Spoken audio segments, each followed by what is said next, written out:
3, 2, 1 gravando, olha só, começando esse podcast, videocast, programa, é o nome que for, né? 3, 2, 1 gravando é o que eu normalmente uso para começar qualquer tipo de gravação. Eu uso também o ação. O ação é mais bonito, né? Cinema. Mas como a gente vem desse mercado louco da TV, é isso. 3, 2, 1 gravando é o nome desse podcast. Que hoje recebe esta mulher, esta dama de vermelho, esta mulher poderosa do jornalismo, poderosa das campanhas políticas, Cris Moreira. Cris, é o seguinte, você não é todo mundo. Vou começar assim, deixa eu pensar de uma forma criativa de começar, né, de começar esse bate-papo, né? Então vocês vão entender. Cris, você não é... Eu não me canso de me reinventar. E eu não sou todo mundo, na verdade, ninguém é todo mundo. E eu sempre me tratei com exclusividade e me desafiei a fazer o novo de novo. E por isso estamos aqui, nesse novo encontro, para fazer acontecer coisas novas. A estreia do seu podcast, uma honra estar aqui para estrear isso aí. E eu resolvi botar minha história, que agora é um livro aberto. Aqui, ó, o livro está aberto. O livro está aberto, está bem aqui. Se eu abrir, ninguém vai ler, mas a capa está aqui. Inclusive, ela está de vermelho. Né? É proposital, não foi coincidência. Cris, olha, eu e a Cris, a gente... Aqui a câmera, eu ainda estou achando a câmera, mas eu vou me acostumar, Cris. Olha, a minha é essa, a sua é aquela. Porque quando a gente trabalha atrás das câmeras, é muito mais confortável, por um lado, né? Porque é tensão pra caramba. Mas na frente, tá aqui, minha câmera... Achei, eu estava olhando para lá. Achei. Eu e Cris, a gente praticamente começou junto. Lá nos idos da Record Rio, que se chamava na época TV Rio, né? Caramba, Cris, a gente tem muita história para contar, cara. Muita história para contar. Né? E você sabe como é que eu comecei na TV Rio? Me conta. Aí no subtítulo do livro. Servindo café. Pois é. Porque eu cheguei lá na cara de pau. Eu Estagiária. Era um bicho do mato quando eu era adolescente. O que me desinibiu foi entrar nas passarelas, fazer um curso de manequim, modelo e teatro. Olha que legal. E depois disso eu falei, agora eu fui. Agora que eu perdi o medo, e não é nem medo, sabe? Eu acredito que a gente não tem que ter coragem para situações, a gente tem que ter mesmo iniciativa. E eu fui, eu falei, eu não quero mais a timidez para minha vida, ela me trava. E aí eu falei, jornalismo... Me encantei, gostava de escrever, redação, poesia, igual meu pai, que também tem um livro de poesia. E aí eu falei, nossa, fiz um trabalho de faculdade na TV Manchete. A vitrine, pão de açúcar. Falei, vou trabalhar aqui. Quando eu coloco uma coisa na minha cabeça, ferrou. Sou muito obstinada. E eu falei, mas não dá para começar pela Manchete, porque a Manchete já competia com a Globo. Nossa, na época. Manchete era muito legal. Velhos tempos. Abafa. A gente vai acabar entregando, Cris. A gente vai, mas vamos lá, anos 90. Mas eu falei, TV Rio, uma emissora pequena, não pegava direito, chuvisco. Canal 13 não era da Record, mas tinha acabado de ser comprado pela Igreja Universal. Exato. Cheguei lá e falei, quero estagiar aqui, no 5º período. Aí o diretor virou para mim e falou assim, você é muito cara de pau, garota. Quem é você para estagiar? Eu não dou vaga para estagiário. O estagiário rouba a vaga de profissional. Então, no máximo que você pode fazer ali é servir um café. Sabe fazer café? Olha, era o Messias, não era? Era o Messias. Aí, eu lembro. Nunca mais encontrei de uma emissora de televisão vendo a realidade, como eu poderia ser útil naquele ambiente, como eu podia, a partir do café, ir para outros lugares. Sabe? E eu sempre defendo, até por uma mensagem terapêutica, que você está onde você se põe. Então, ninguém te obriga a ficar em lugar nenhum. Cara, assim, Cris, você sabe que assim, o sentido disso daqui é um bate-papo, né? Mas eu, assim, vendo você falar, cara, eu vou ficar muito quieto, assim, porque cada fala tua é uma aula. É impressionante, minha amiga, como você transmite bem, você fala bem. Ela é coach, né? Mas coach no melhor sentido da palavra, não no pior. Mas vamos voltar para a Record, porque, assim, vamos voltar para esse início, porque o meu início também foi lá. Então a gente se esbarrou lá, né? Você falou que você chegou, teve esse papo, né, para servir cafezinho. A minha entrada, eu acho que não podia ser mais surreal, quase aleatória, né? Porque eu tinha um grande amigo meu que a gente se formou junto na PUC, publicidade, depois eu fiz jornalismo também, e ele tinha uma locadora. E um dia ele comenta comigo que um dos clientes dele na locadora dele era um diretor da Record. E aí ele, eu tô vendo se eu consigo um estágio. Só que a gente já era formado, eu estava perambulando em produtora, eu já tinha feito 3 anos dentro de uma produtora do Senai. Então eu já tinha uma noção de audiovisual legal, né? Que eu fiz em paralelo com a faculdade. Em termos de roteiro, sair com equipe para gravar, edição. Aí esse cara, tô vendo um estágio. Passou um mês, e aí ele? Não vai rolar e tal, porque tem um programa, não vai ter mais. E aí, Cris, um daqueles momentos que eu acho que assim, são os momentos, os turning points da nossa vida, sabe? Aqueles momentos que definem para que lado que você vai. Do nada, eu falei para ele assim, Richard, marca uma reunião com esse cara na Record e vamos apresentar um projeto de um programa para ele.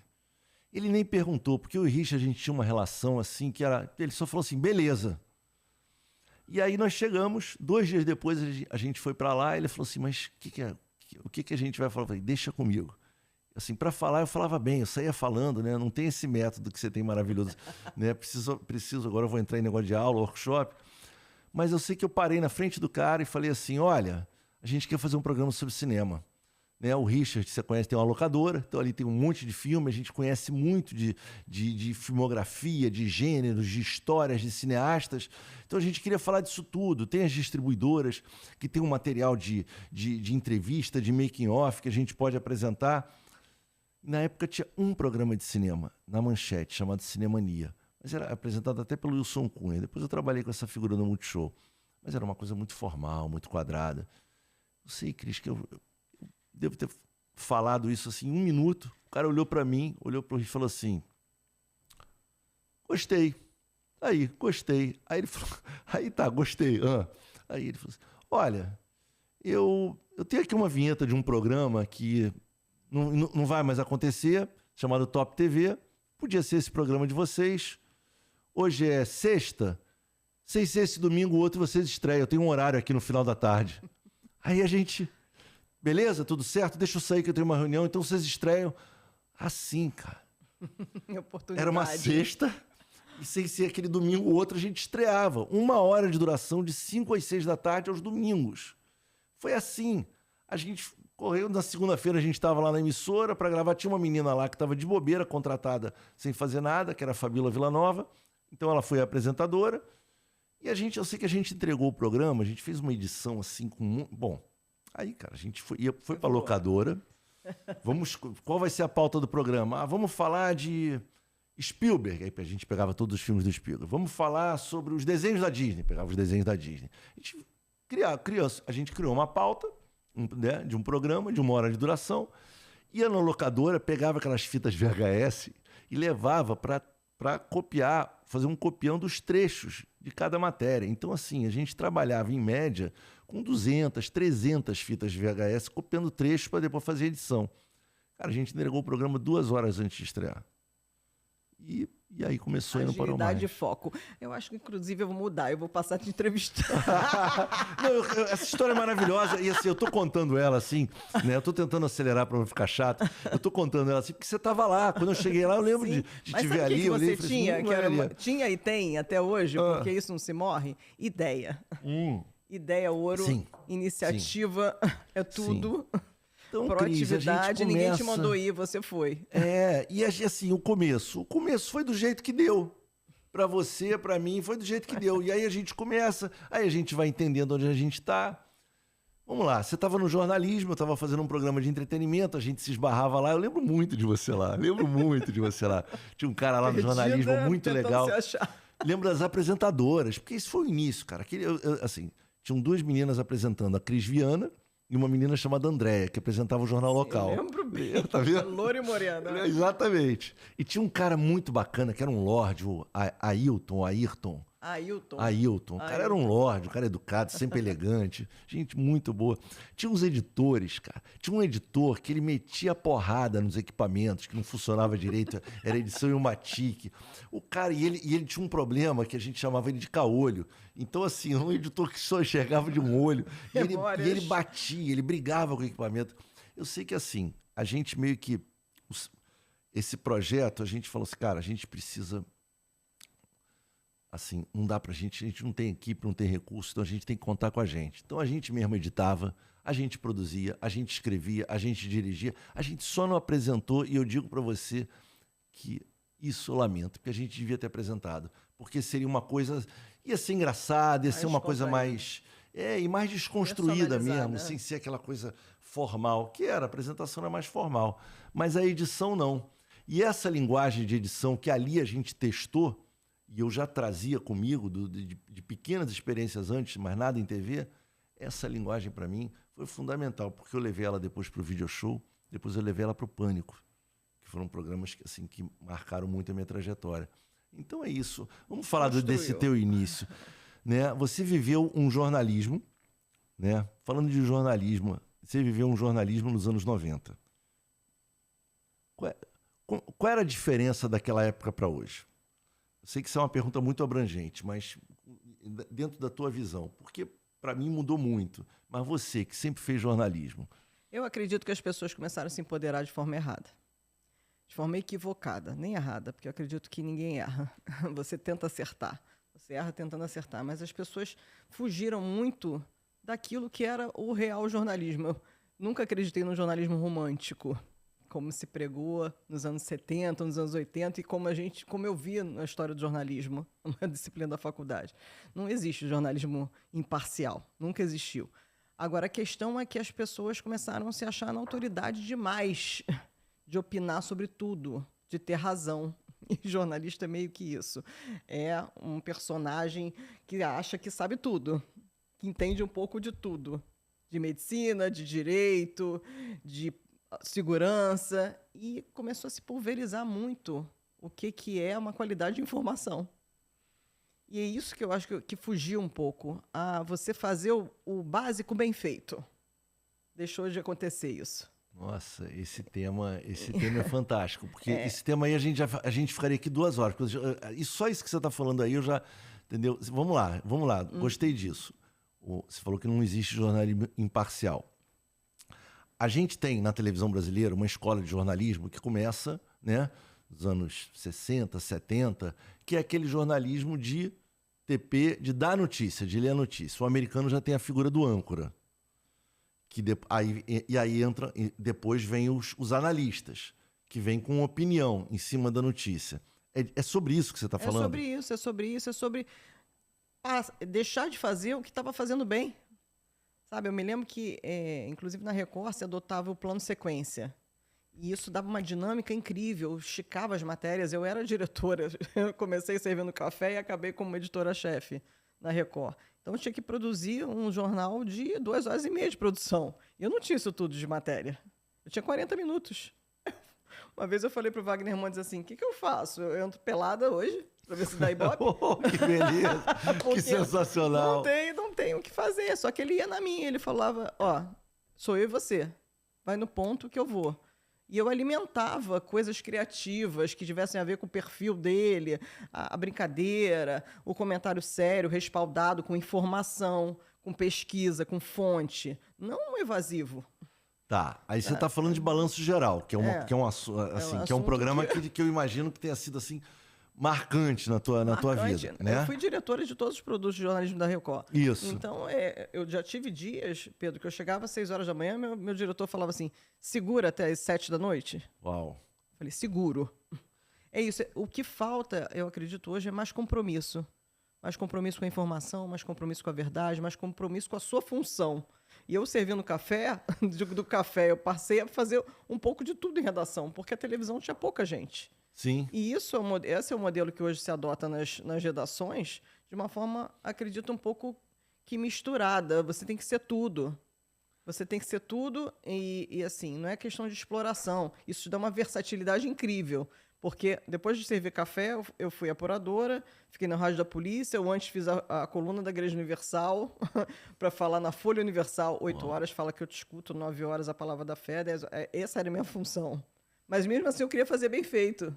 Até a grade da televisão, que era só copiar e colar.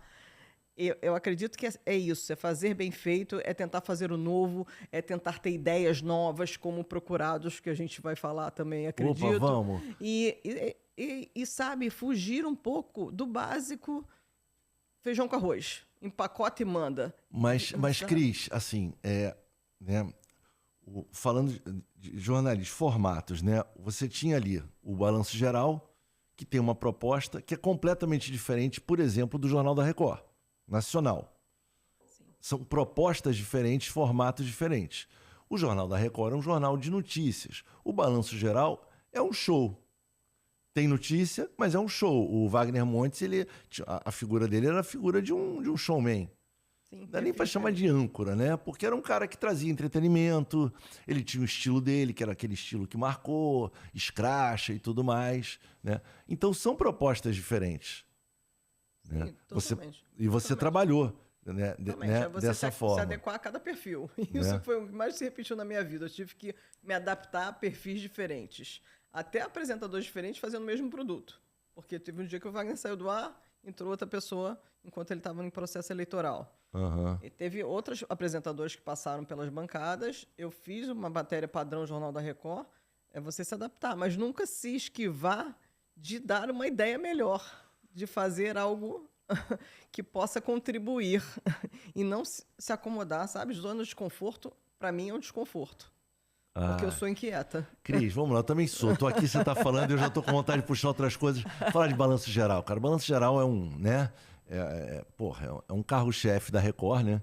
Eu acho que, eu não sei, aí você vai poder até me confirmar isso, mas eu acho que o sucesso do Balanço Geral aqui no Rio, com o Wagner, ele não tem nada parecido na Record em outras casas, em outras praças, né? Acho que a sensação que eu tenho é que no Rio, o BG, né? Ele adquiriu um status, um prestígio que não sei se São Paulo é parecido. Você pode até me confirmar, dizer ou não. Mas me conta de bastidores disso. Porque, mano, como é que foi trabalhar com o Wagner? Como é que foi fazer o Balanço Geral? Que era um programa que falava muito de crime, de polícia, de notícias sensacionalistas, né? E daí não vai nenhum tipo de julgamento nisso, porque é uma temática, é uma proposta. Me fala desses bastidores do Balanço Geral e do Wagner Montes. Uma cachaça. Um vício fascinante. Ao mesmo tempo que me deixava tensa, preocupada, porque uma vez em primeiro lugar, você tem que ficar sempre, e você não controla o controle remoto das pessoas, mas você precisa ficar atrelada a números, e eu aprendi a trabalhar com estratégia, aprendi a morder e a soprar, embora eu tenha mordido mais, e depois aliviar a pressão em cima da equipe em questão de pouco tempo. Então, quem soube trabalhar, quem soube receber cobranças, aprendeu comigo. Agora, quem quis se vitimizar, me achava pior chefe, para não dizer uma palavra mais forte. Então, eu aprendi também a me policiar em termos de comportamento. Eu evoluí nesse sentido, mas era literalmente tiro, porrada e bomba. Tinha que fechar o jornal, bora! Eu tenho 2h30 para botar no ar. Se eu não contar com a minha equipe, vou contar com quem? E era uma equipe muito grande. A outra emissora fazia o mesmo produto com muito menos gente que eu, e às vezes me atropelava na Ibope. Eu ficava louca. Aí eu falei, gente, olha a estrutura. E eu sempre fui soldado no quartel, Pedro. Vesti a camisa, ferrou. Eu vou fazer o melhor. Eu vou entregar o melhor. Porque uma coisa que a televisão me entregou muito foi a autocobrança. E durante muito tempo eu me auto-julguei também. Inclusive aqui, ó, para falar na tela. Para pegar isso aqui. Né? Mas hoje, quando você assume a autoridade em cima do que você fala, em cima do que você faz, tudo flui melhor. E eu estava ali muito na autoridade de liderança, o que foi para mim também, de novo, o novo. Porque eu nunca tinha sido editora-chefe em lugar algum. Mas quando eu entrei na Record, as pessoas falaram, tem experiência em chefia? Uhum. Nunca fiz. Como tudo na minha vida foi assim. E pegou. É a primeira vez. E pegou. É a primeira vez, tô com frio na barriga, vou. Qual é o desafio? Vou estudar, vou entender, vou tentar melhorar, não vou me vitimizar, vou aperfeiçoar, me atualizar. É isso, todo esse cenário que falta, que eu sinto falta hoje. As pessoas não querem se atualizar. Não estou falando de forma generalizada. Eu percebo isso no ar, eu não consigo mais ver televisão hoje. Eu não consigo. Mas o Balanço Geral era um produto que eu tinha que entregar. E eu, às vezes, tinha que comer o fígado das pessoas. Já fui buscar gente fazendo lanche na esquina da Record. Hoje está o Tino lá, né? Socorro, é um estilo completamente diferente do Wagner. Eu vou te perguntar do Wagner, mas eu quero te falar uma coisa que você acabou de falar. Só para concluir. Quando eu acabava o jornal, a gente ficava em primeiro lugar, amigo. Bora, paga o almoço. Bora com tudo. Mas na hora, bora. Não tem jeitinho de falar. Não tem fofinha. É. Eu tinha que incorporar uma chefia. Eu cheguei a ver. Eu cheguei quando a gente se reencontrou na Record. Eu tive uma passagem pela Record anos depois que eu reencontro o Cris, numa função de direção artística que nem existia na Record, e que era uma coisa muito embrionária, enfim. Mas eu reencontrei, eu vi a Cris tocando o Balanço Geral, e impressionante como ela tinha pulso. Eu quero falar disso. Você falou agora de vitimizar e tudo mais. O Jorginho Fernando, grande diretor da Globo, de TV. diretor de novelas, diretor de musicais. O Jorginho deu uma entrevista uma vez que me impressionou muito. Eu sou muito grato ao Jorginho. Quando eu estreiei o Pânico, eu me lembro que eu encontrei com ele numa ponte aérea, e aí ele veio falar comigo, ele nem sabia que eu estava dirigindo o Pânico e tudo, a gente se conhecia da Globo, do Video Show, e eu falei assim, pô, Jorginho, eu acabei de estrear o Pânico e tal. Aí ele falou, eu vi. Eu falei, o que você achou? Ele falou assim, é isso mesmo, anarquia. Pô, eu me lembro que eu voltei para São Paulo, estava indo para o Rio, falei, galera, encontrei Jorge Fernando, é isso mesmo, anarquia, vamos para cima. Porque o cara, né, tinha uma bagagem. Cris, ele deu uma entrevista uma vez, perguntaram para ele o seguinte, muita gente comenta que você, nas gravações das novelas, que era outra pressão, mas era muita pressão também, né, uma pressão diferente do jornalismo, mas muita pressão. Você sempre gritava muito e tudo mais. E ele falou o seguinte, eu nunca esqueci isso, ele falou o seguinte, cara, quando a gente está à frente, num comando de uma produção desse tipo, porque a Cris, ali ela assinava como editora-chefe, que no jornalismo é o equivalente ao diretor, só muda a nomenclatura, é a mesma coisa. Então ela era a responsável pelo BG. E ele falou o seguinte, aquela pressão, aquela responsabilidade, você tem um prazo, tem que entregar, tem que dar audiência. Ele falou assim, a gente não percebe, a gente vai virando um monstro. Ele falou assim, cara. E eu me reconheci naquela fala. Porque a gente grita, a gente sabe, tem que entregar, tem uma entrega, não tem como. Alguém já viu na televisão algum programa? Não, hoje não vai não, porque não está pronto ainda. Não existe não está pronto ainda. Programa bom é programa pronto. Tem que entregar. E aí tem uma outra coisa que ajuda, né? Nessa loucura, que é aquele Ibope minuto a minuto. Que é um negócio que também é uma cachaça, né? Para não falar coisas piores, porque é muito viciante. Você fica em função daquilo, pro bem e pro mal. E muito pro mal. Para mim, muito pro mal. Mas pro bem também. Né? Tem pros dois lados. Resultado. Então, como é que você lidou com isso? Com você? Você se sentiu em algum momento, caramba, tô virando um monstro? Por isso que eu pedi demissão. Olha. Porque eu tinha tido a segunda filha, eu estava amamentando e as pessoas estavam naquele radinho Nextel. Mandava alerta, não tinha celular. E aí ela falou assim, olha, operação da polícia, tiroteio no morro, suba helicóptero, 5 da manhã, eu com a minha filha no peito. E eu tinha que dar essa ordem, vai. E se o cara leva um tiro? Olha a responsabilidade, não é pequena. Não existe você ser jornalista sem ter passado pelo mínimo de preparo para esse momento. E não existe preparo psicológico para o jornalismo. O jornalismo entra de peito aberto nas comunidades. E você, como editora-chefe, permite que ele vá. E você, na hora, e ainda tem a pressão no bastidor e da direção de jornalismo e de uma emissora ainda chefiada por uma igreja que quer resultado. E resultado, eu aprendi até numa missão Disney que eu fiz agora de treinamento, sobre o encantamento da Disney, que não existe entrega sem resultado sustentável. Você tem que sustentar aquilo. E Boa eu tinha frase, que engolir a equipe para isso. Então eu perdi o tom. Eu me atropelava, esqueci da minha casa. E aí minhas filhas ficavam na cara. O dia que a minha filha caiu do carrinho e quase bateu de quina na estante, tinha caído um avião com 200 mortos. E aí meu chefe falou assim, vai embora. Eu falei, não, mas eu tenho que fechar o jornal. Aí como eu comecei a perder valores, e quando eu levei uma criança vítima de abuso, um crime passional, um bebê com a mãe, e meu Ibope explodiu, eu estava com 20 pontos e a Globo estava com 10. Aí veio a produtora no suíte, que é na casa lá onde a gente controla o jornal, e falou assim, olha esse bebê, minha filha eu estava grávida. E eu falei, o que eu estou fazendo aqui? 2,5 milhões de pessoas e vendo um bebê tendo sido agredido. Isso me deixa arrepiada até hoje. Lógico. E eu falei, gente, e assim, eu comecei a destratar as pessoas, eu não tinha tom, eu gritava, e meu próprio chefe que gritava também, falava assim pra mim, Cris Moreira, quando você perde um, você tem que ganhar 2 no mesmo dia. Você tem um produto de 2h30 pra botar no ar. Se você grita, você perdeu. Você perdeu, a pessoa vai fazer, inclusive, contra você. Pra te prejudicar, sem perceber que ela tá fazendo contra ela. Sabe? Porque é a função dela também trabalhar, mas não é a função dela trabalhar sob grito, sob pressão. Você perde. E hoje em dia, então, tá pior, porque todo mundo grava. E você é processado por assédio moral. E isso começou a me bater muito, o comportamento. Eu falei, chega, eu tô começando a misturar meus valores morais com um resultado que não é sustentável para mim, emocionalmente.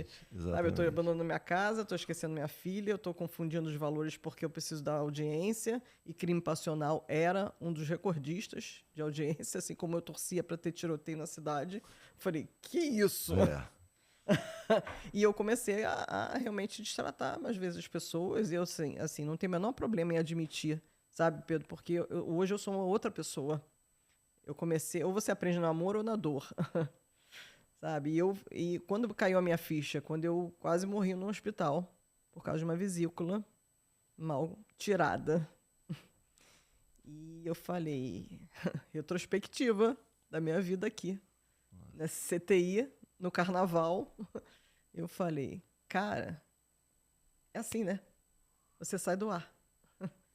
Em segundos você pode sair do ar. É só 1 milímetro de um órgão não ter ficado conectado com o outro. Foi o que aconteceu dentro de mim, por um médico experiente. E eu falei... Você acredita que eu tive esse mesmo problema? A gente tem empatia. Esse mesmo problema de vesícula. De vesícula? Eu tive esse mesmo pensamento. Pois é, eu não pesquiso no Google, porque senão piro. Você pesquisa no Google cirurgia de vesícula, hoje tem um monte de caso que deu errado. Nossa, eu tive esse mesmo problema. E eu tava pra estrear um reality show. Um reality show na Rede TV, o primeiro reality show da casa, e eu me vi no hospital feito um trapo. Sem força pra nada. É isso. Sem força. Era um pedaço de carne sendo levado numa cadeirinha para ir no banheiro fazer necessidade. É isso, é só que aconteceu. E eu tinha uma estreia, uma estreia, e eu me lembro que eu me desconectei disso, porque já não fazia mais sentido nenhum, não tinha mais importância de nada. É muito louco. Depois, beleza, me recuperei, voltei, cheguei, nossa, eu estava muito debilitado, mas estreou, enfim, aí já é outra história. É viradas de chave, cara, viradas de círculo da só vida. para a gente já vai para outros assuntos ainda, mas em termos de Record. Como é que era, isso eu acho que é uma curiosidade que todo mundo tem, eu passei por isso, mas como é que era para você trabalhar, você falou agora de uma chefia de uma igreja. Como é que era a tua relação com a igreja, que até hoje é muito presente na direção da Record? Eu não tive muita interferência deles, não. A única coisa que eu tinha era algumas matérias obrigues, que tinham que ser colocadas no ar, num momento, às vezes, de audiência, o que estressava o apresentador, ou então uma entrega que tinha que ser alta, de Ibope, porque logo após vinha a igreja. Mas, assim, a Record me deu muita liberdade. E eu vim de uma autocobrança absurda de 8 anos de TV Globo, de Globo News. Eu estava na Globo News quando a Globo News tinha acabado de estrear. No segundo ano eu estava lá. Então, assim, a velocidade é uma coisa que eu tenho na minha vida até hoje. Eu quero para ontem, bora, quero teu feedback. Rápido, responde rápido, me diz, eu cortei o cabelo. Pô, não reparou? Então, eu preciso de agilidade. E é por isso que eu torno meu dia muito produtivo hoje, até hoje. As pessoas falam assim, Cris, eu acordo 7 horas da manhã, eu vejo seus stories, já estou cansada. Você já fez tanta coisa, já estou me sentindo atrasada. Mas eu tenho essa coisa de agilidade. Você não teve problema com a galera Não tive, porque eu tive problema com estruturar, vim de uma mentalidade Globo, de perfeição, onde não se podia, onde se levava um esporro por errar uma vírgula, porque senão o crédito não entra. Porque se você não botar vírgula, ele não vai. E, tipo, chegar numa reunião de pauta e falar, então, não temos ideias hoje. Eu falei, como assim? Está no Rio de Janeiro. Como você não tem ideia de pauta? Só porque não aconteceu, não posso ficar refém de factual.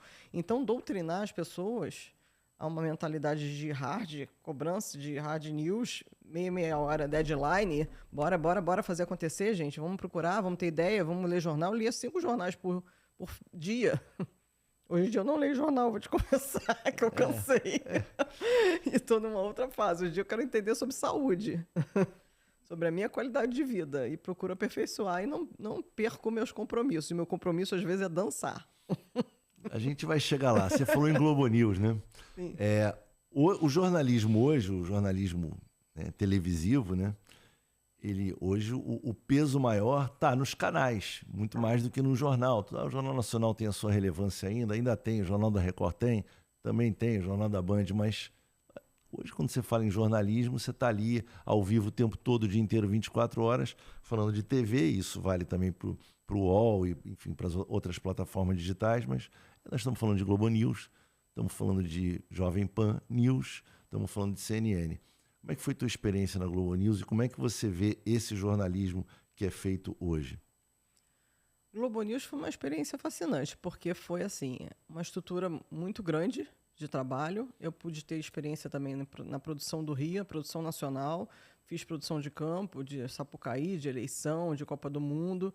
Eu tinha a liberdade de falar com os repórteres da TV para fazer coisas para a Globo News. Hoje em dia isso já é uma cultura meio que já ajustada, mas na época a gente tinha que pedir. Então me deu uma versatilidade absurda de poder trabalhar numa emissora que tinha deadline a cada 30 minutos. Eu tinha que me obrigar, a minha cabeça, a atualizar a notícia, porque nem sempre tinha matéria nova a cada 30 minutos. Então a gente tinha que pegar um modelo pronto de rede e transformar para a Globo News. E transformar os locais para a rede nacional, porque a Globo News só é nacional. E eu tive que entender de economia, política. E a nota da balança comercial era algo que caía no meu colo sempre. Então, o que eu aprendi muito é você se antecipar às situações. Eu já sabia que ia cair para o meu colo. Então, eu já fazia. E quando você entrega a solução, em vez de entregar problema, você vira a solução.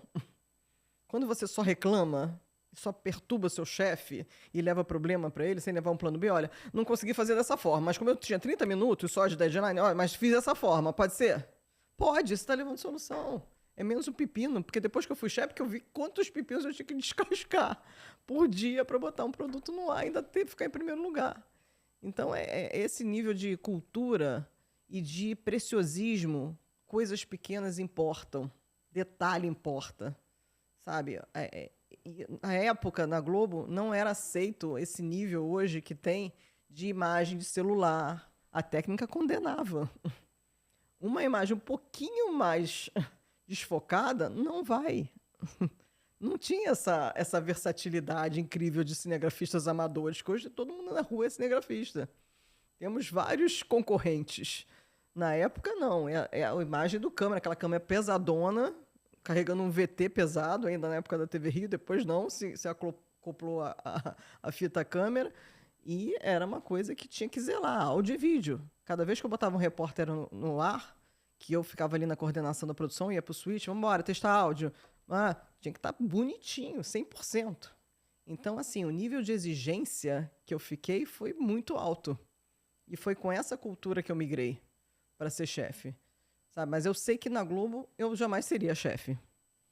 Porque tinha já uma galera ali formada. E ser chefiada também por mulheres, por 3 mulheres, trabalhar na madrugada. Então, era ótimo. Meu horário, quando eu saía, chefes estavam chegando, vamos até amanhã. E fazia 5 à meia-noite, fazia plantões, fazia grandes coberturas. Eu tive um cara, que eu nunca esqueço dele, infelizmente ele faleceu. Ele falou, Cris, se especialize em grandes coberturas, porque você vai ser especial. Uau, quem foi, Cris? Manuel Alves. Não conhecia. Anel. Já conheci caras Ele maravilhosos. Ele é diretor dos núcleos de carnaval, então você é obrigado a pesquisar, você tem que entregar melhor, você tem que se aprofundar na notícia, você tem que organizar. Né? Eu tinha na produção nacional que organizar todo o esquema de cobertura, de CPIs, de coisas grandes acontecimentos mesmo, que eram importantes. E a Globo News é política e economia. Então, eu fui para a FGV, fiz um curso de economia para jornalista, falei, gente, preciso mastigar isso aqui, porque 5 páginas de balança comercial para botar em 10 linhas e mastigar de um jeito que o cara entenda. Então, eu comecei a ampliar meus horizontes, sabe? Economia e política te dá um outro norte também de conhecimento. E a polícia meio que fecha isso. Então, a minha migração da Record, eu me senti emburrecendo em algum momento. Que eu falo, gente, só falo de coisa trash. Eu só falo de desgraça. Eu quero trabalhar com felicidade, chega. É a linha editorial, né? É isso. Cris, você lançou um livro e eu, né, obviamente, nossa, ela fez uma dedicatória linda para mim aqui. E eu peguei aqui algumas coisas aqui, eu falei, deixa eu dar uma colada desse livro, porque eu tenho certeza que vai aparecer. Porque conversar mesmo, a gente tem assunto aqui para horas e horas e horas. Amanhã. Mas eu vi algumas coisas aqui muito legais. Eu vi, por exemplo, você falou agora de celular, que o Fábio Ramalho, apresentador da Record, foi o primeiro a usar um celular na mão, apresentando, né, um telejornal. Sim. Que é uma coisa que quem consagrou hoje isso muito é a Daniela Lima, que estava na CNN e foi para Globo News. E eu olhando o que ela faz ali, eu tenho certeza que o pessoal da Globo News, que eu conheço bem, e tem muita gente ali com uma visão mais antiga do jornal. Isso é um outro assunto. Eu tenho certeza que isso ainda choca muita gente lá dentro. Ela trabalhar com o celular na mão. O Fábio foi o primeiro, foi contigo, me conta isso. Não, o Fábio não foi comigo, não. Ele mesmo criou esse formato nem de apresentar, mas de fazer um quadro novo. Ele também migrou, começou a trabalhar com felicidade, com viagem, e depois foi para culinária, gastronomia, e ele foi tendo o quê? Ideias. Ideias novas e fazendo meio que uma ruptura, sabe? Em formatos prontos, engessados. E fez o que a Record sempre fez, e muito bem, plano de sequência. Bora, ligou a câmera, tô indo. Já tô narrando em movimento e você vai me acompanhando. Até hoje nos stories é muito mais interessante se você fazer um conteúdo mais dinâmico, andando em movimento, porque a pessoa quer saber de onde você está indo, para onde você vai chegar, para onde você passou. E não sentado, foto, coisa estática. Então o Fábio foi pioneiro nisso e ele se deu muito bem, porque ele foi abrindo portas, ele virou um cara comercial. Então, ele depois veio com marcas em cima dele. E na época que eu me formei, acredito também na sua, você tinha que escolher jornalismo, publicidade e relações públicas. Não tinha nem o marketing, nem existia essa palavra hoje ainda. Mídias sociais. É isso. Mas hoje um empresta valor para o outro. Então, o jornalismo empresta valor para o marketing empresta para o jornalismo, a publicidade empresta para os dois, tudo junto e misturado. E você entrega conteúdo dessa forma.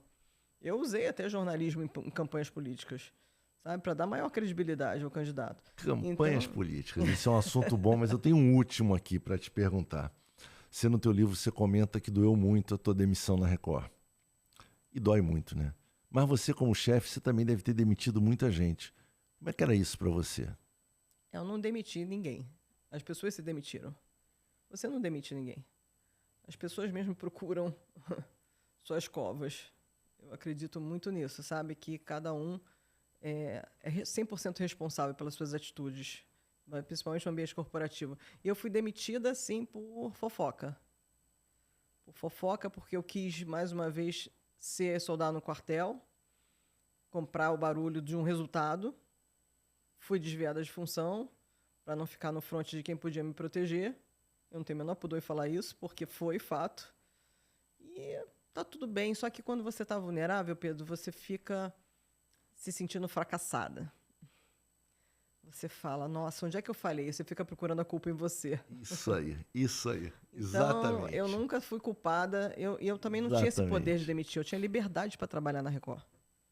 Meu chefe só perguntava o seguinte para mim, vai dar audiência isso aí que você quer fazer? Porque isso vai me custar. Porque uma vez eu fiz uma simulação na Polícia Federal, mandei subir helicóptero, botei uma equipe em terra, botei um link embaixo, showtime. Aí ele falou, só quero saber se vai dar Ibope. Porque você sabe quanto custa subir um helicóptero? Aí é a sua responsabilidade. Cada um tem a sua, sabe, Pedro? Então, eu só sinalizava para ele quem funcionava e quem não funcionava. Eu não vou ficar carregando quem não funciona. Eu preciso dar resultado. Sabe? Então, as pessoas mesmo... E as demissões, assim, eu não acredito que tenha sido vítima de nenhuma, não. Com certeza eu fui culpada por alguma. Por alguma coisa que eu falei, ou mesmo eu falhei. Sabe? Mas eu sei que o homem lá em cima, quando te fecha uma porta, te abre uma janela. Porque eu tentei voltar para a televisão, só que eu estava velha. Porque hoje em dia o formato é de gente nova. Sangue nos olhos, que pode trabalhar o dia inteiro... que pode fazer 1001 coisas, que mexe com tecnologia com a mão nas costas. Eu não tenho, vou te falar, eu faço o meu, mas tentando melhorar, mas não quero saber tudo, não. Porque não dá para saber tudo. Só que eu também não quero parar de aprender, sabe? Mas você tem visão, você tem bagagem. Então é isso. Isso alguém novo não tem como ter. Né? É muito louco, né? Mas como no Brasil, né, essa questão de etarismo, né? Ela pega, né? Mas eu acredito o seguinte, Pedro, tem muita gente que tem bagagem também, mas tem vícios, tem argumentos, tem peso, tem experiências que não ficaram bem resolvidas, aí elas querem para trazer para outros lugares, de nenhum lugar. Porque quando eu trabalhava lá, meu amor, você não tá mais lá. Vira a página, você já saiu de lá. Olhando pro retrovisor, né? Você já saiu de lá. Não adianta. Que é outra realidade, que é assim, ó. É isso, quer? Você não é obrigado a ficar em lugar algum. Isso, tem os dois lados. É isso aí. É isso aí. É isso. E aí, sai de cena a Cris Moreira, jornalista, nunca sai de pulso firme, e entra a empreendedora, até ajeitar o palestrante, consultora de marketing, de imagem, de tudo. Cara, e você está com um discurso absurdo, assim, só que falando é impressionante, como você já está condicionado a falar transmitindo conhecimento, né? Muito legal. E aí, como é que foi essa mudança? Olha, foi desafiadora, sofrida, mas depois vencedora. Porque quando você vence a si mesmo, eu sempre falo que você é o maior concorrente, o maior autocrítico. Ninguém te critica e ninguém compete com você, é você. E eu falei, não, eu vou sair desse lugar, eu não quero mais voltar para televisão. Não tem mais espaço para mim. Também não quero mais. Quando você bate esse martelo, não quero, aí você passa a querer outras coisas. E eu quis ser empreendedora, primeiro vendendo muamba. Abri uma loja virtual, o dólar estava baixo, comecei a trazer coisas, revender. Eu falei, não, mas eu tenho... Aí, cada experiência ruim, você sempre aprende uma coisa boa. Você fala, eu tenho tino comercial aí. Eu tenho linguagem de venda. Peraí, mas não é isso ainda.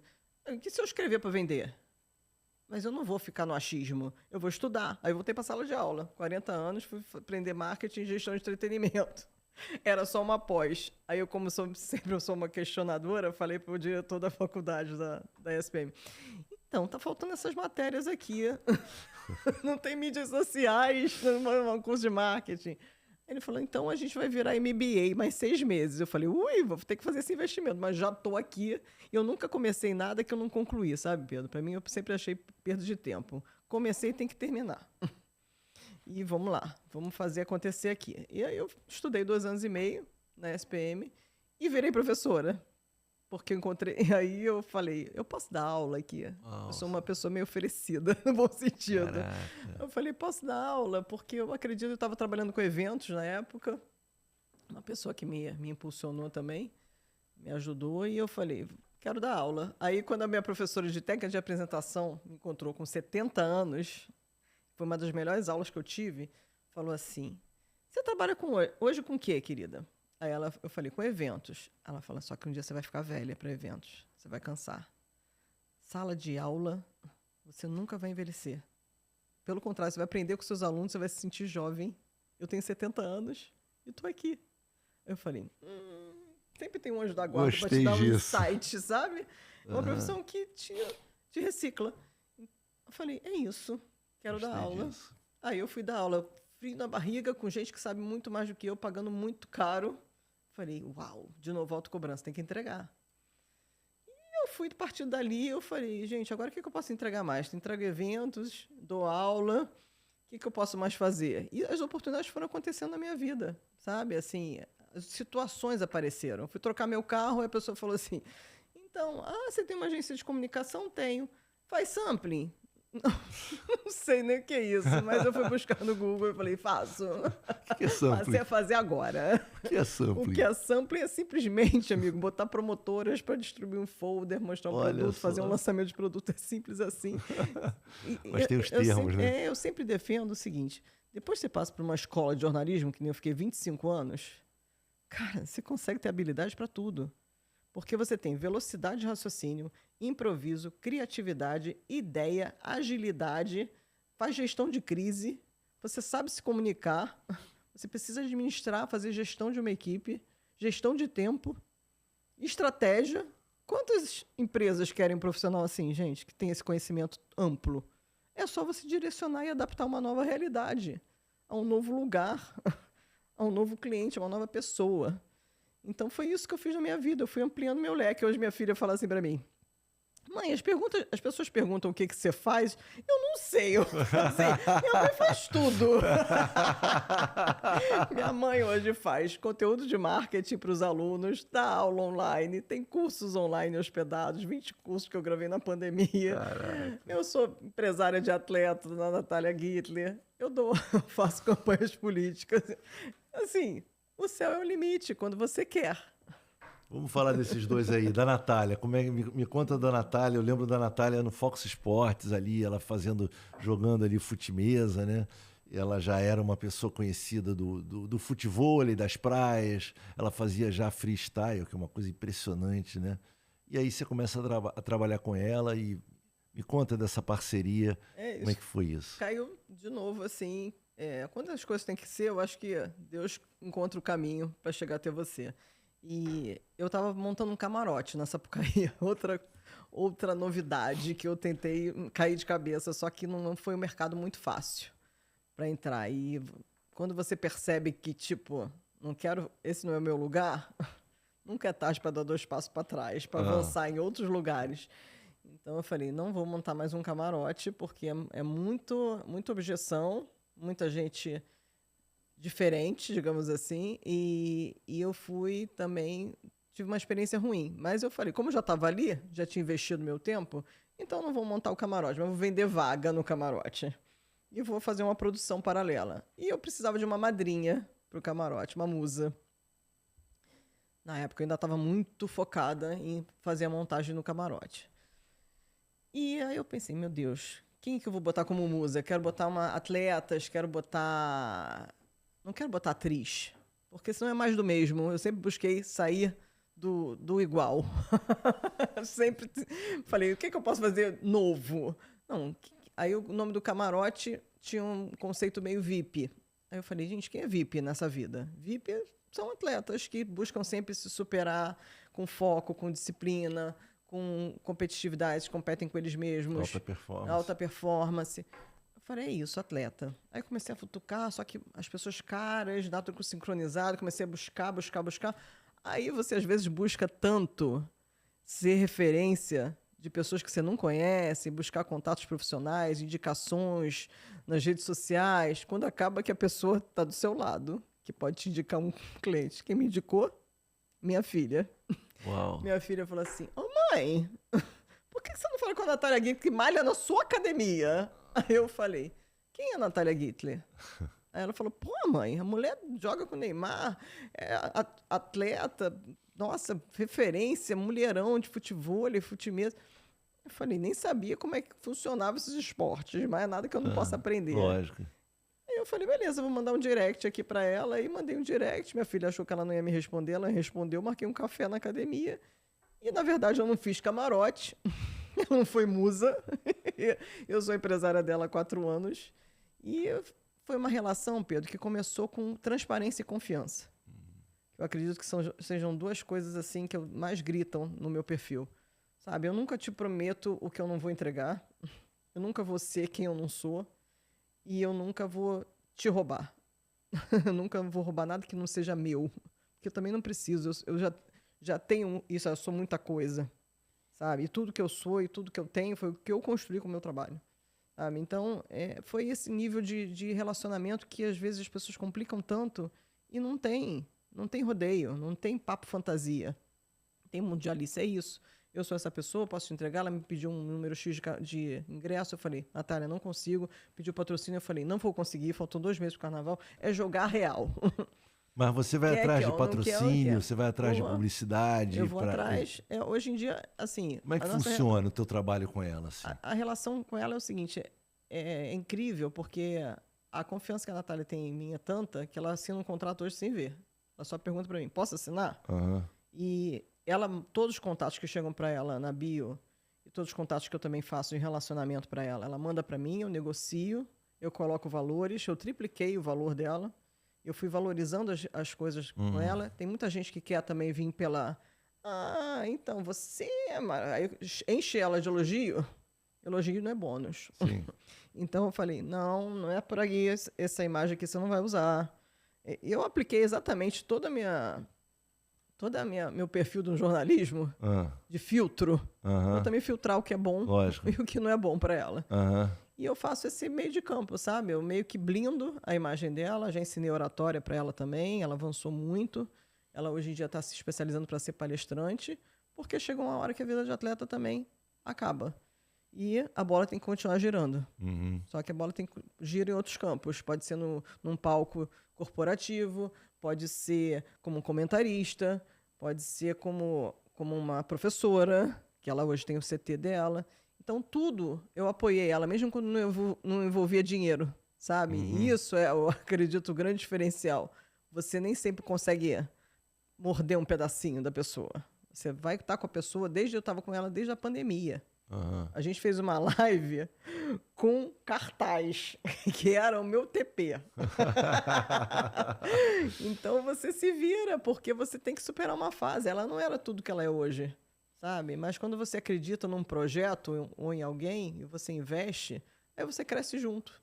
Você cresce junto com a pessoa. Né? Pegar a pessoa quando ela está no bem bom, aí é mole. Eu quero ver construir, sabe? Com o tempo. E isso a gente fez muita coisa pela primeira vez. Ela foi comentarista pela primeira vez, ela foi palestrante pela primeira vez e eu estava sempre ali. Eu tô aqui até hoje, sabe? O desafio, ela vai para as Olimpíadas agora, a gente fecha contratos, às vezes tem a maré baixa do mercado publicitário e a gente tenta entender onde a gente está errando, a gente conversa muito, todo dia a gente se fala e é uma troca constante do que a gente pode sempre melhorar. Isso não é o limite. Qual é o tamanho da tua equipe, Cris? Eu. Não, mas, por exemplo, dos contratos, chega muita coisa para ela. E você também leva. Sim. Mas quem leva para as empresas? Você mesmo? Você faz esse trabalho? Não, você deve ter gente que procura determinadas empresas. Essa empresa aqui a Natália tem um perfil super... Tem tudo a ver com essa marca. Hoje a gente tem uma pessoa que ajuda a gente justamente com a negociação da marca para entregar o escopo. Eu negocio o escopo, coloco o valor, a gente distribui e essa pessoa me ajuda nesse relacionamento. Um analista de marketing da marca, uma agência, e como ela vai entregar. Aí a marca aprova, ela posta. Essa é a pessoa. E que agora vai até para as Olimpíadas com ela, de Paris, para ajudar ela a gerar conteúdo. Você não vai para Paris, Cris? Não, já fui com a minha filha, num momento bem mais você não vai para as Olimpíadas de 15 anos. Você não vai para as Olimpíadas? Pronto, olha só, olha o link bacana, criativo que eu vou fazer. Diga lá. Eu sei por que você não vai para as Olimpíadas. Por quê? Você não vai para as Olimpíadas pela mesma razão que eu nunca trabalhei. Eu já trabalhei em 4 Copas do Mundo. Nunca pela foi mesma Copa do razão Mundo. que eu nunca trabalhei em Olimpíada. Porque a Olimpíada acontece em anos de eleição para prefeito. É isso, até acabar, até secou. Então, olha aqui, ó. Aqui é coisa informal, então dá para aparecer essa garrafa d'água aqui, que ela está aqui, dá teu copo aqui. Então você não vai porque você está com campanhas políticas. Exatamente. Que é o nosso próximo assunto. Vamos lá. Né? Campanhas políticas, que é uma coisa que você já faz e muito bem. E aí você também tem todo um trabalho em cima da imagem do candidato, dos conteúdos. Eu sei que o jornalismo te ajudou muito nisso. Mas vamos lá. Como é que é hoje a pegar uma campanha política, seja para um candidato do legislativo, seja para um candidato do executivo? Me conta um pouco de como é que é esse trabalho de campanha. Você se define, por exemplo, como uma marqueteira? Como é que você se define? Me defino como uma Seu mentora. papel. Mentora? Mentora em comunicação. Na campanha você é o quê? Eu sou media trainer. Eu ajudo o candidato a se comunicar melhor em todas as situações. E a comunicação é tudo, do jeito que ele vai passar a mensagem dele. E eu estou sempre me aperfeiçoando, sabe, Pedro? Estou num novo desafio esse ano, mas já comecei desde 2018, com campanhas do Senado, governador, depois vieram campanhas de prefeito. Estou de novo numa campanha de prefeito, já treinei vereadores. E cada um tem um perfil diferente. E, em primeiro lugar, você tem que respeitar como é a pessoa, o que ela pensa, que não dá para mandar como o candidato tem que pensar. e muito menos o eleitor, e nem o que ele tem que fazer. Então, tudo é posicionamento, é como você chega para entregar um trabalho que dê resultado. Essa é a minha intenção, receber por algo que deu resultado. Que no caso da campanha é se eleger. É se eleger e, assim, e cada vez melhorar, mas só que o resultado eleger não está no meu, Lógico. no meu alcance. Lógico. Então, está muito em relação às escolhas que ele faz. Então, o que ele vai aceitar ouvir, o que ele não vai aceitar. Nem sempre o candidato te ouve. Você se envolve na questão do marketing mesmo, estratégico ou não? Você fica ali na imagem e você é uma linha que você não cruza? Ou você já se viu meio que não, tem que atacar mais, ou esse discurso não é bom? Eu tenho a minha visão, o meu feeling. Uhum. Pode nem sempre ser o do marqueteiro, mas eu não sou marqueteira. Não tenho especialização em ciências políticas. Mas busco entender qual é a mensagem que eu... Tua relação com o marqueteiro é boa?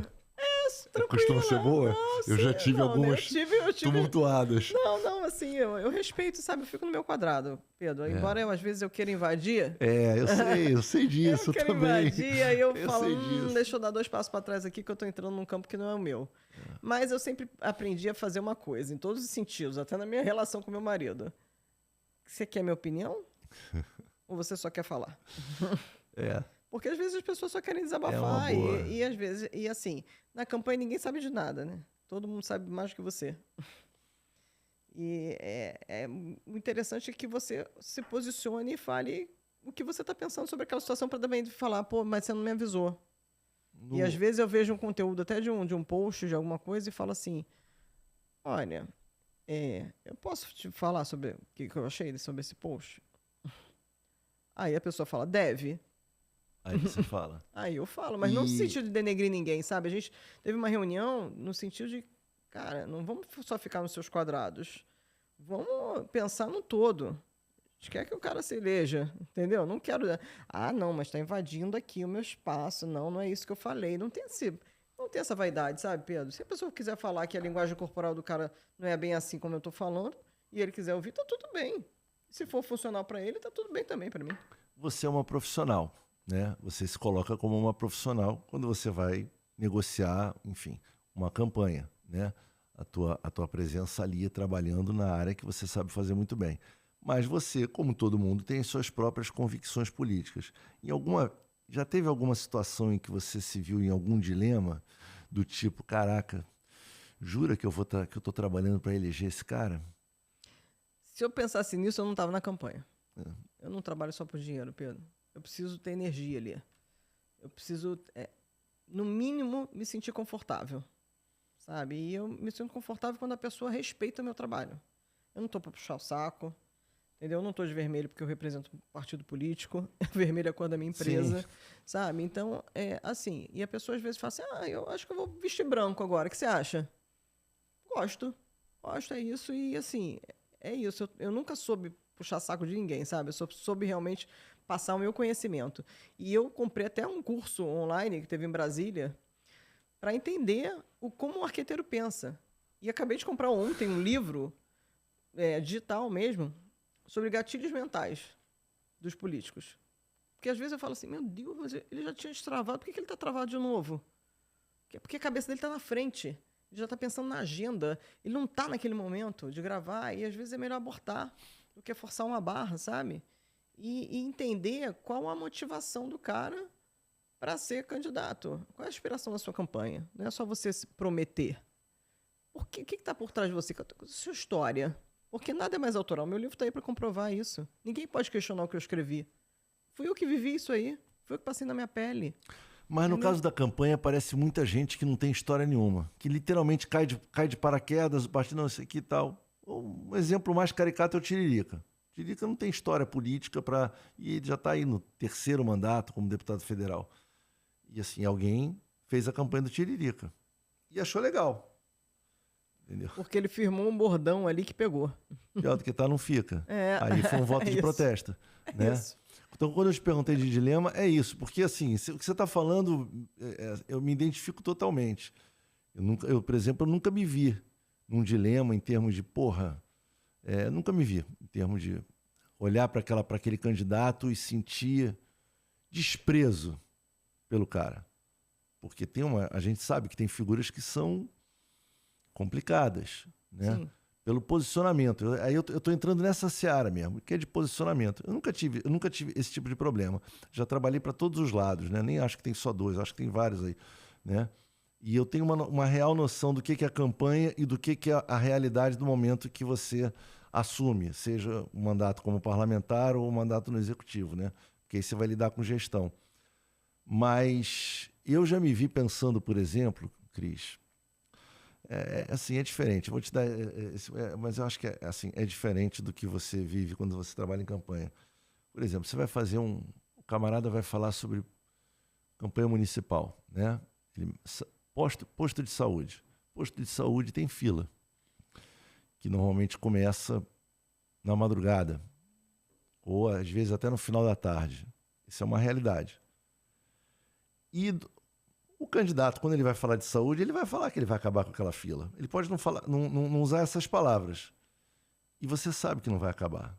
Porque não é assim, não é num estalo.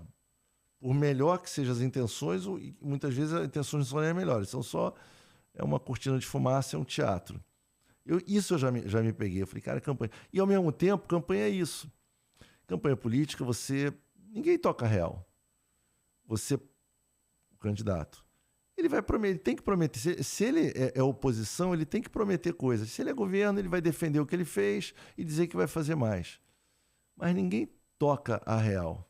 Isso é uma coisa que, assim, eu já me peguei pensando, entendeu? E não adianta. Entendeu? Seria interessante se pegar um candidato e falar assim, olha, eu vou falar para vocês a realidade. A realidade, e ninguém vai fazer isso nunca, né? É por isso que eu te perguntei isso, em relação a esse Mas tipo aí de é a dilema. palavra dele, uma população que eu vejo que está cada vez mais questionadora. Então, eleição, quando você entra numa linguagem direta, de que o cara é a melhor opção para a cidade, de que ele é honesto, ele é de família, o eleitor já está assim. Ué, se ele é de família, se ele é honesto, por que tem que dizer? Por que ele é o melhor? Mas não acho. Você acha que o eleitor já tem essa consciência? Não mande no eleitor. Eu acho que ele já tem consciência, não. Eu acho que ele já sofreu o suficiente para as pessoas que você acha que são mais ignorantes são as que mais estão ligadas. Porque elas já sofreram com suas falsas promessas, sabe? Então, eu não acredito realmente que as pessoas estejam tão ingênuas assim de acreditar. Sabe? Eu acho que está muito mais... É um trabalho, um esforço muito maior do candidato convencer. Convencer, e eu acredito sempre que você convence com uma linha de história, mesmo que você... Não é possível que ninguém tenha vivido nada. Um setup. Quem eu sou? Sou filho de quem? Estudei aonde? O que eu superei? Depois de eu superei, o que eu fiz com isso? É uma linha de storytelling. Então, cada um tem uma história para contar. A gente adora contar história e as pessoas adoram ouvir. A questão não está na promessa, a questão está na inspiração, na sua motivação. Por que está por trás desse cara aí? O que ele vai fazer exatamente na minha realidade aqui? Isso aí é repetitivo. Porque não dá para você falar a mesma coisa para os mesmos públicos, sabe? E nem repetir. Porque fica uma coisa já amassante e não convence. Eu acredito muito, Pedro, que você não manda na cabeça do eleitor, nem manda no candidato no que ele vai fazer.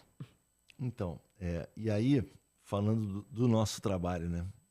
A gente que vem daquela televisão de hard news, no teu caso, né, e tudo mais, a campanha é um tiro, né? É um tiro de 2, 3 meses. Tudo bem, hoje, assim, tem a pré-campanha, isso começa antes, mas o período de campanha agora são 45 dias, se não me engano, né?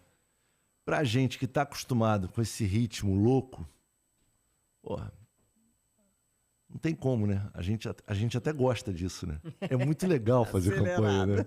É muito legal fazer campanha, né? Eu gosto bastante. E usar as suas redes sociais, as campanhas estão cada vez mais enxutas em termos de investimento. Exato. Porque a rede social é um grande barato. Se você souber monitorar suas redes sociais, agora está com outras limitações de impulsionamento, de tudo. Cada vez mais o TRE está fechando esse funil. E você precisa entender até onde você pode ir, até deve estimular o candidato a falar também. As regras mudaram, os blocos mudaram, são 30 blocos agora majoritários, se não me engano, almoço e jantar. Os vereadores só entram nas inserções. Então, o que é mais interessante? Você entrar no bloco ou entrar na inserção? Na inserção, você já está ali. Exato. Você veio de um anúncio maravilhoso, ou então de uma propaganda. Aí, break da novela. Aí, o candidato entrou no bloco da eleição, você desligou. Você saiu do ar. Sabe? Então, a rede social não sai do ar. A rede social é muito autoral. É muito você botar a sua cara e botar o que você quiser ali. O testemunhal é muito importante. Você falar que as pessoas falem de você, seu pai, sua mãe, quem te conhece como ninguém, sua mulher. Pensa, eu acredito que alguns candidatos, se tivessem usado as mulheres como um grande poder sobre eles, teriam tido muito mais respeito. Porque só elas sabem como é que o cara dorme e acorda. Entendeu? Quem foi o cara quando ele não era ninguém, quando ele não era político. Sabe? Isso é muito poderoso. E a figura da mulher é esquecida. Ela fica ali como só para dar a mão, para ir com ele onde ele vai, nas caminhadas. Não, cara, põe essa mulher para falar, põe os filhos para falar, qual a referência que esse cara traz para eles. Entendeu? Quem ele era, pai e mãe, para falar quando ele não era ninguém, quando ele era, de repente, um vendedor ambulante, quando ele era motorista de Kombi, sei lá. Alguém tem, tudo bem, nem sempre alguém tem uma história sofrida, mas você pode criar empatia, você já foi pai, você já viveu alguma coisa que gera afinidade. Então, quando você cria empatia, conexão com a pessoa, e isso está muito no olhar, você olhar olho no olho enquanto você está discursando, você invade almas. Se eu olho para você aqui mais de 5 segundos, se você está negociando comigo, ferrou, eu te quebrei. Não vai conseguir desconto. Então vamos nessa. Cris Moreira, olha só, a gente tem mais de 1 hora aqui de papo e a sensação que eu tenho é que a gente mal começou. Cara, isso é bom, né? Sinal de que fluiu, né? Fluiu. Não foi só 3, 2, 1, 1, 2, 3. Mas eu tenho essa mania de vir na regressiva e aí 3, 2, 1 e ficou, achei que tinha a ver. Era isso, era o bora. Tem umas palavras-chave, uns algoritmos meus, assim, né? Vai e foi. Entendeu? E vamos nessa, querida. Bom demais. O bom é que a gente vai encerrar sem nem de longe ter encerrado esse papo. Assim que é bom, né? É sempre bom deixar o gostinho do quero mais. Pronto, vamos deixar nesse quero mais. Cara, adorei. Obrigado mesmo. Obrigado a você pelo carinho, foi atenção. Sensacional. Obrigado a você que está ouvindo a gente isso aqui, aí. pelo seu carinho e câmera atenção. Tá ali, eu de novo olhei errado. Pelo maior bem que você tem, que é seu tempo precioso e que passa tão rápido. Muito porque aí tem uma galera que vai olhar inteiro, tem uma galera que vai olhar os cortes, né? É isso. Eu quero os cortes todos, hein? Terá. Todos eles. Cris, querida, valeu. Super beijo. Brigadão. Sucesso, saúde acima de tudo. É isso. Então, eu tava pensando no encerramento. Vou fazer e depois você me diz se você gosta ou não. Tá bom. Tá? Então é isso. Muito bom. Valeu. Um beijão. Corta.